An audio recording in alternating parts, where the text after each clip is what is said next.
With boundless compassion and wisdom, I will work for the welfare of all. May we be free from hunger and discord and have joy and a world at peace. May all sentient beings have happiness and the causes of happiness. May all sentient beings be free from suffering and the causes of suffering. May all sentient beings never be separated from the happiness which is free from suffering. May all sentient beings live in equanimity, free from attachment and aversion. May all sentient beings have happiness and the causes of happiness. May all sentient beings be free from suffering and the causes of suffering. May all sentient beings never be separated from the happiness which is free from suffering. May all sentient beings live in equanimity, free from attachment and aversion. May all sentient beings have happiness and the causes of happiness. May all sentient beings be free from suffering and the causes of suffering. May all sentient beings never be separated from the happiness which is free from suffering. May all sentient beings live in equanimity, free from attachment and aversion.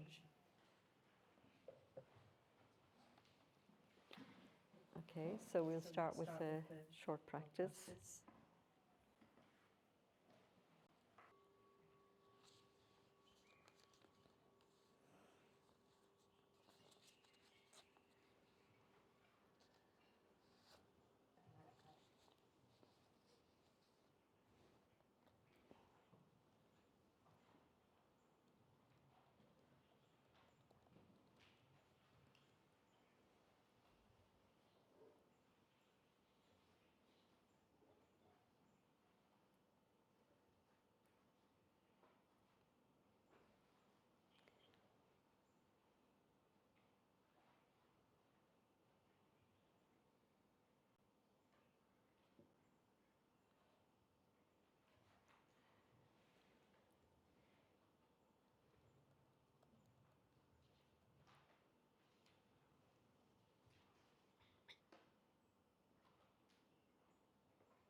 Okay, so questions?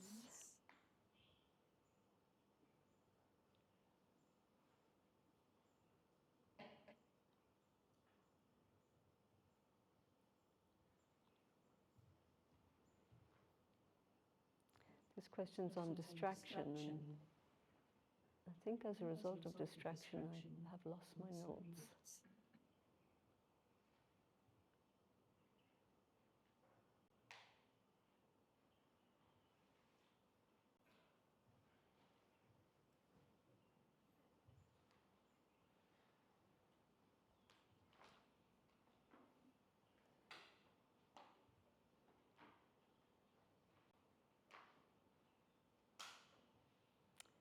Yep. I'll go back to it later.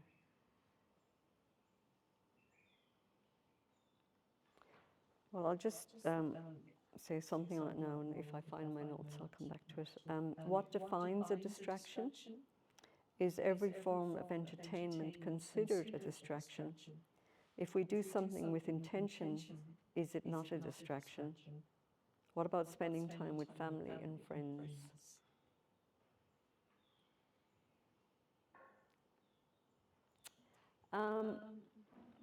So there's an interesting description of, or definition of distraction in the Buddhist terminology as being, we're distracted from virtue, from being able to focus on virtue.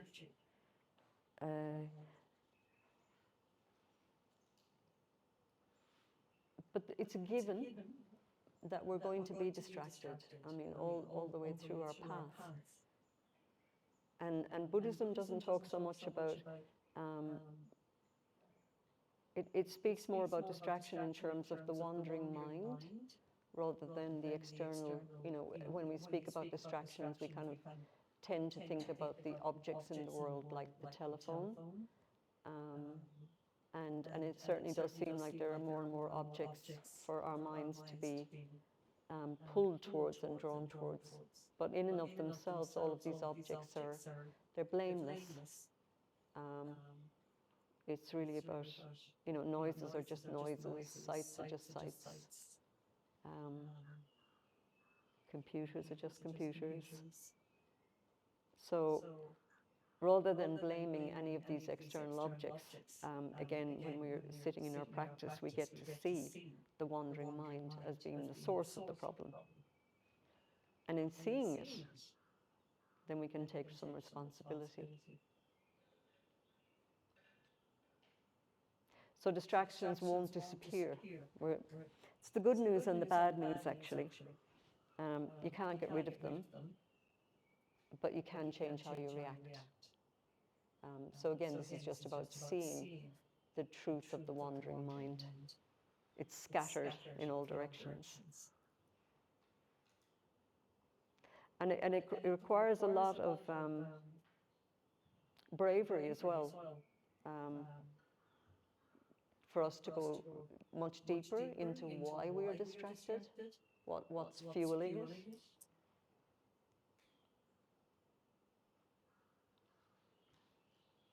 Yeah, what are we distracting ourselves from and why? And this is very, yeah, it's very humbling, actually.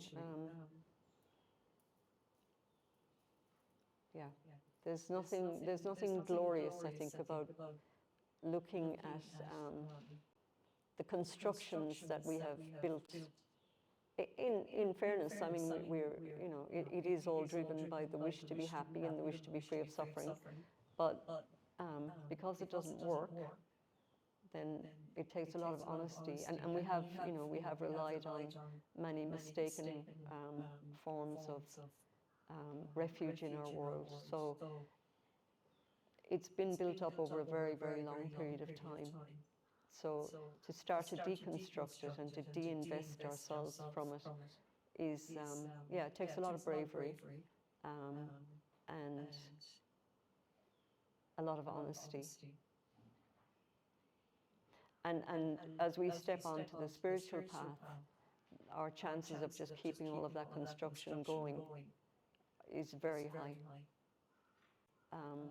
And so we have to be really attentive to that as well.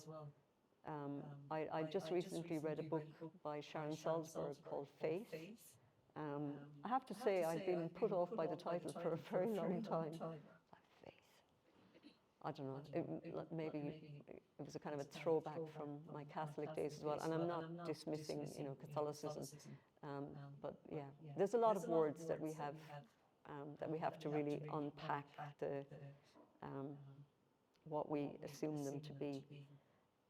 And there was a hint in her subtitle of the book, which was Trusting Your Own Deepest Experience. And it does, it's described as her most personal book, and I agree with that. She's very honest and raw in it about her own journey. And spoiler alert, I've jumped probably, 3/4 of the way through the book. And at this point, she's been on the spiritual path for 20 or more years, and has established, a reputation as a teacher and built up a center and students and so on. And she's on a retreat in Australia, and she has what, in Christian terms would be called the dark night of the soul, where she got faced with, and in her situation, it was, particular traumas from her childhood that just came up in a very raw and in a way where she felt like she had nothing to rely on. Her refuge, her practice, everything just wasn't touching it. And that was really shocking for her, that up until that point, she really felt like there was something that she could hang on to. But she also made the observation in it that as she was going through this, she knew that she couldn't turn to the other people on retreat to get their help. She knew that they wouldn't understand. And she used the word, I think, that they were just all too smug. So there's something very confronting about that too. And again, I think there's an inevitability that we will step onto the Dharma path and we will apply ourselves, and the distractions will keep preventing us from going deeper into like genuinely dismantling what the ego has built up as, as a protection, because it is about the death of the ego, which never existed in the first place, by the way, which is the biggest cosmic joke. But we do believe it to be true, and as long as we believe it to be true, it will keep regrouping and stopping us from breaking through.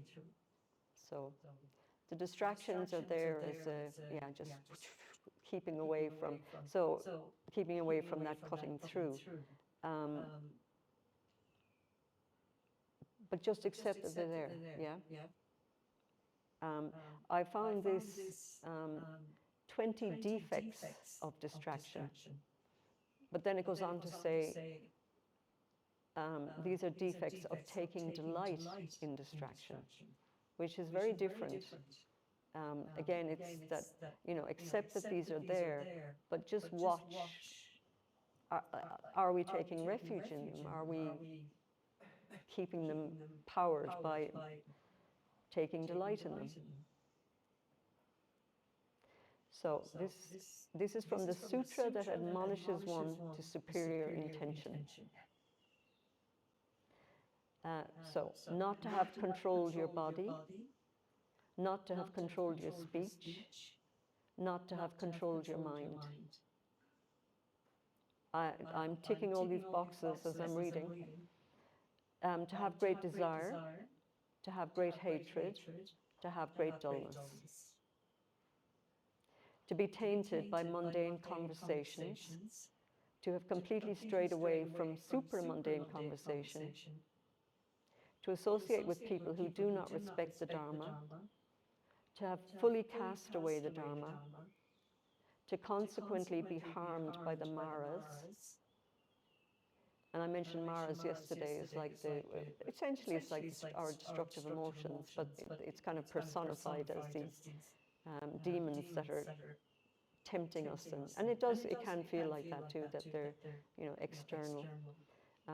To associate with people who are careless, to be careless oneself, to be dominated by conception and discernment, to completely stray away from great learning, to fail to achieve shamatha and vipassana, to fail to quickly maintain pure conduct, to completely stray away from rejoicing in the Buddha, to completely stray away from rejoicing in the Dharma, and to completely stray away from rejoicing in the Sangha.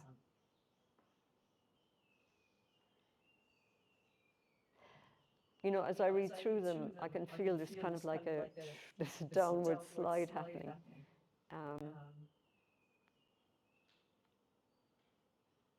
A bodhisattva, after having applied examination, will take delight in solitude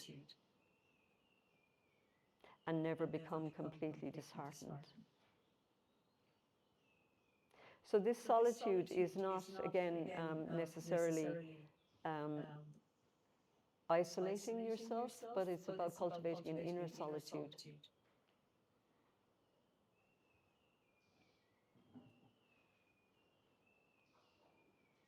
Out of which you can see all of this playing out, because it is there. This is necessarily the state of mind that we have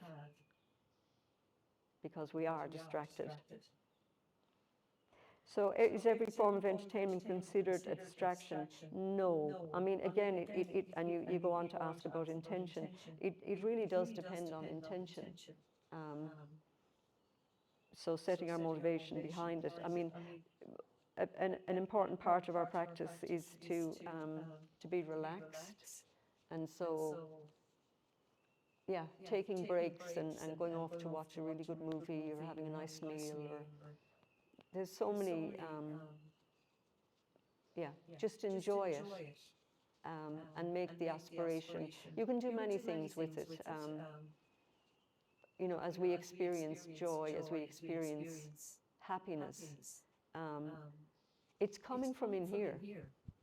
The external object that we're connecting with, um, it's not the source of it, but it is triggering it from within here.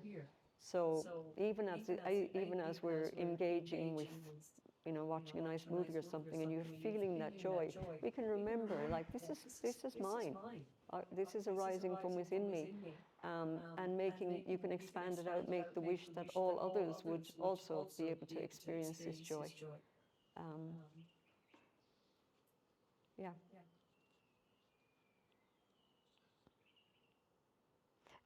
We have to be very patient and know that this is a very long path, and to have confidence in that, and yeah.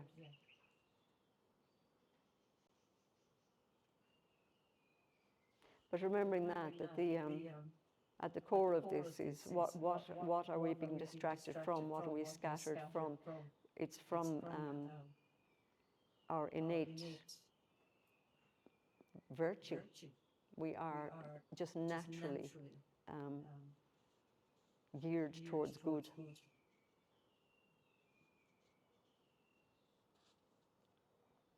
So again, spending time with family and friends. Yeah, I mean, we've got such close connections with family and friends too.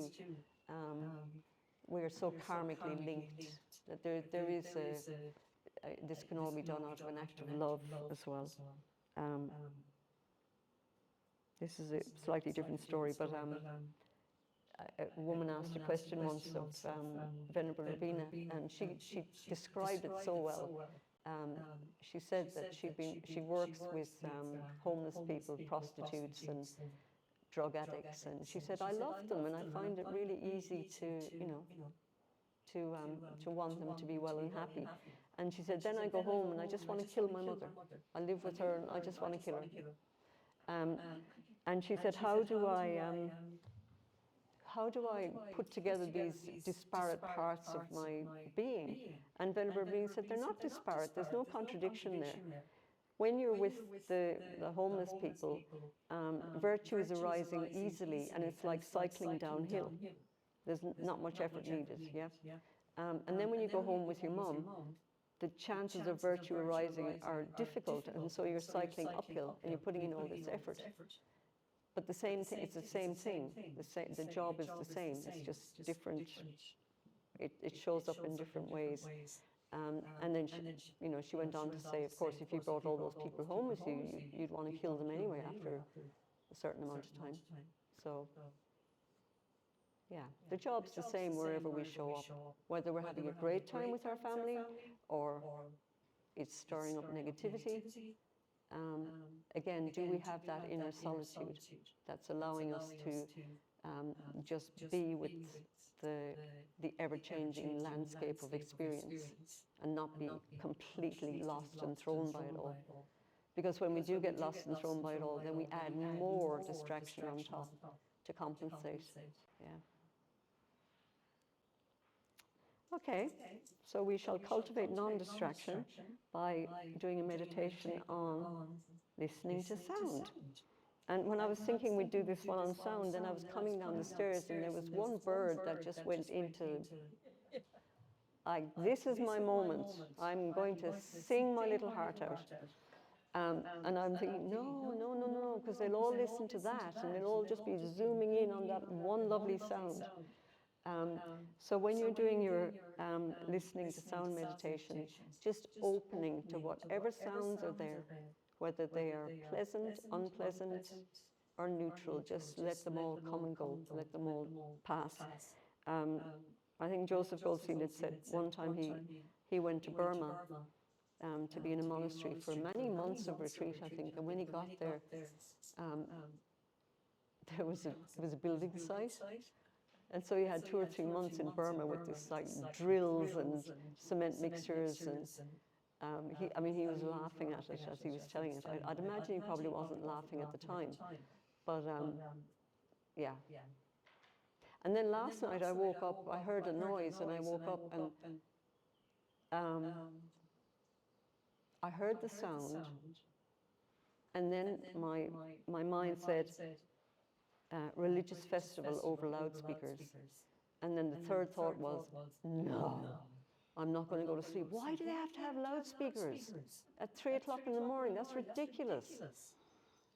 But then I noticed the sound had finished. It was gone. It was just a blip, and that was it. So, but I was able to see these were three distinct things happening. Appearance of sound to the ear, labeling it, and then reacting to it. And that's all we have to do is to see that that's what happens, rather than, yeah, completely being lost in that identification and saying, oh my God, there was another religious festival. What the hell is wrong with them? So I think it's maybe Ajahn Chah says, so, the sounds are not disturbing us. We're running out and disturbing the sounds. The sounds just come and go, as with every other phenomenon. So we'll just do some sound meditation.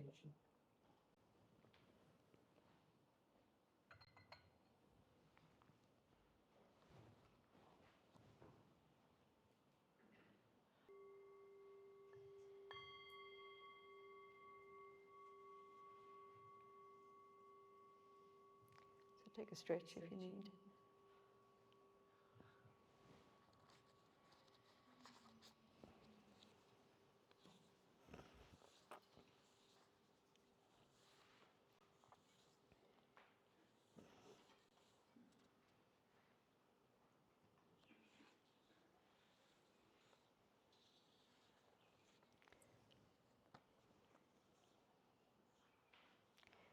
So a question on what is noble silence and why are we in it? As I watched us in the dining hall, everyone seemed a little sad and lonely, not speaking to each other. And also I feel some of my energy is lost while keeping silence and not making connections. So what is the purpose?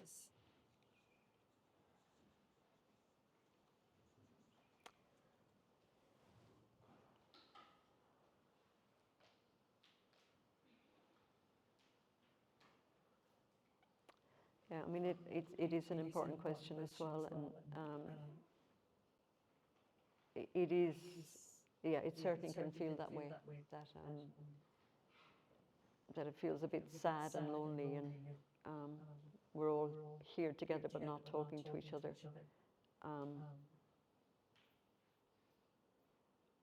You know, a lot of it is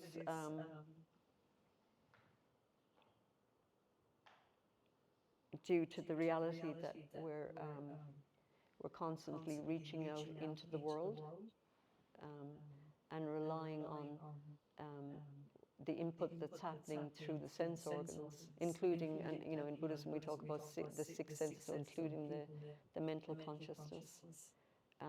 So we're very used to being busy and engaged and active in appearances. What we're doing in the Noble Silence is creating the space for us to, like, we're pulling back from that engagement, and it absolutely does feel like you know, we're losing something, because, as I say, we're so invested in it. So it takes, we're immediately out of our comfort zone as well, so it's disarming. And so it's just, we're just trying to quieten everything down so that we can start to see what's happening in our inner world. And if we stay that engaged in the external world, the chances of us starting to go deeper is almost impossible.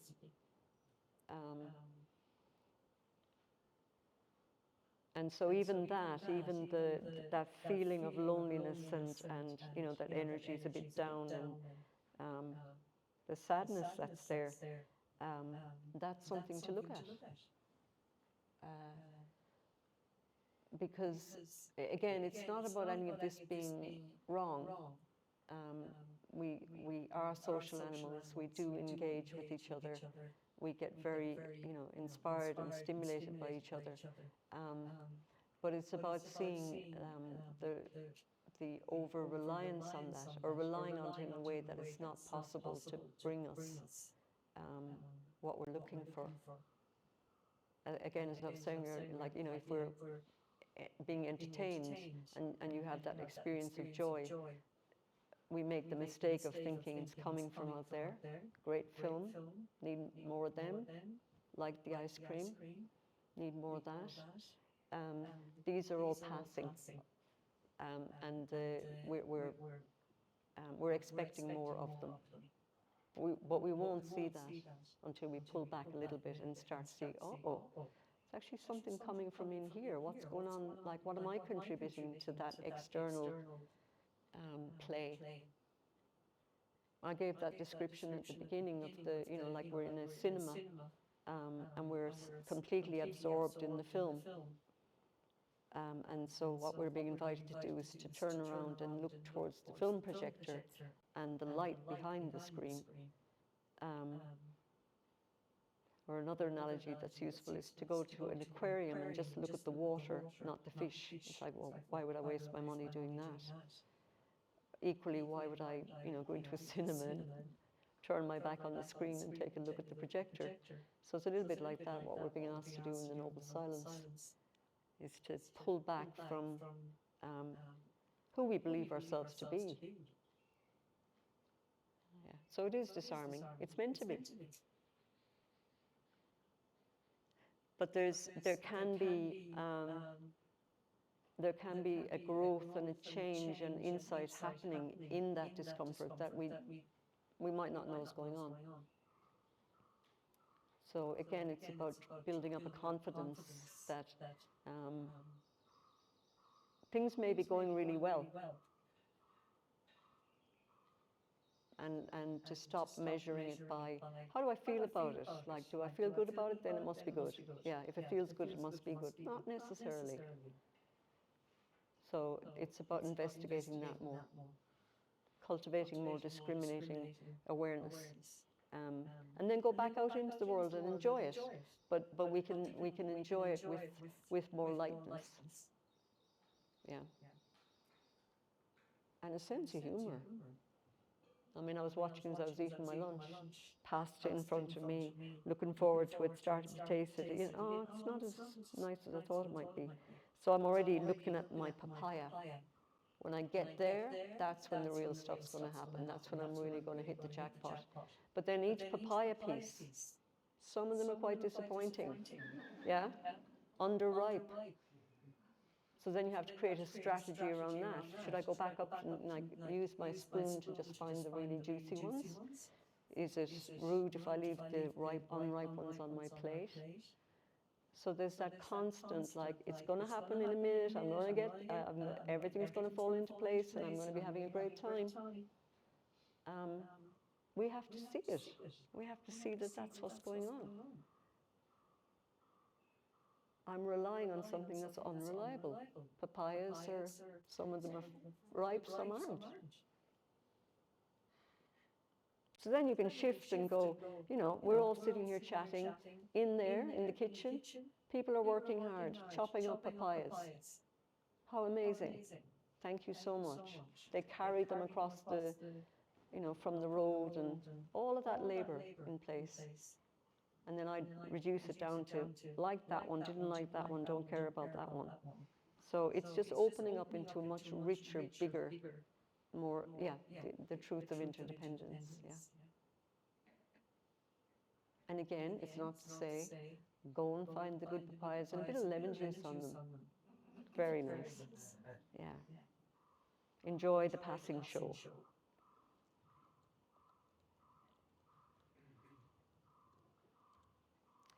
Okay. Oh, it's 5-3. The show passed quicker than I thought. Why is meditation considered a compassionate practice? It's not really, I mean, there are meditations that are about developing compassion. I guess, yeah, I would say it is a compassionate practice in that applying ourselves to becoming more familiar with how things are is a compassionate action.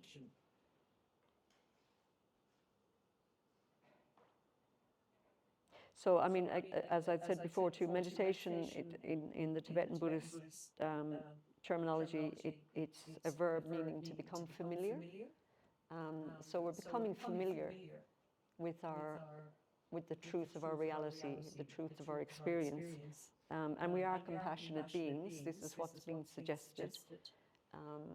So doing our meditation practice enables us to become more familiar with the truth of that compassion.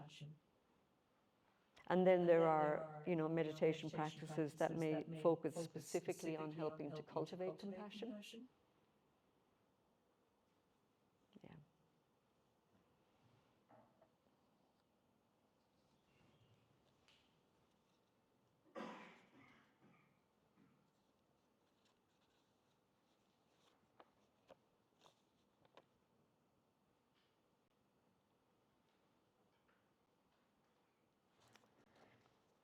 Okay, questions on emotions, we'll come to that in a while.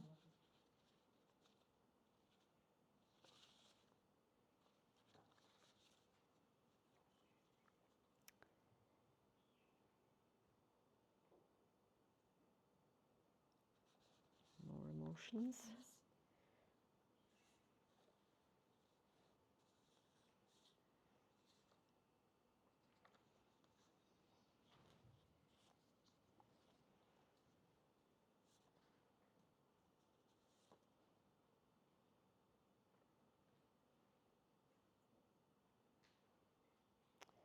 I don't think I've answered this one. How do I know if I do certain things, for example, pursuing a career, only to be seen in a particular way or in a certain way?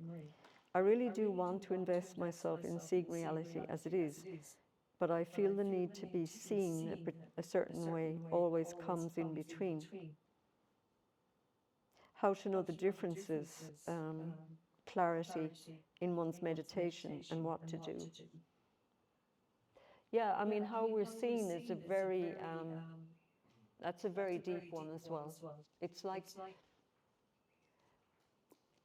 we kind of don't know who we really are, and we want to be validated all the time from outside to fill that uneasiness, actually.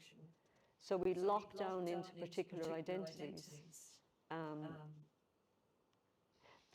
I don't know if I've said it here, but they say that, when the yogi's up in the cave, letting go of all attachments, they say that the last attachment to go is, wonder what they think about me down in the village. So again, it's very, very deep. And we just need to see it. So you do continue, do pursue the career.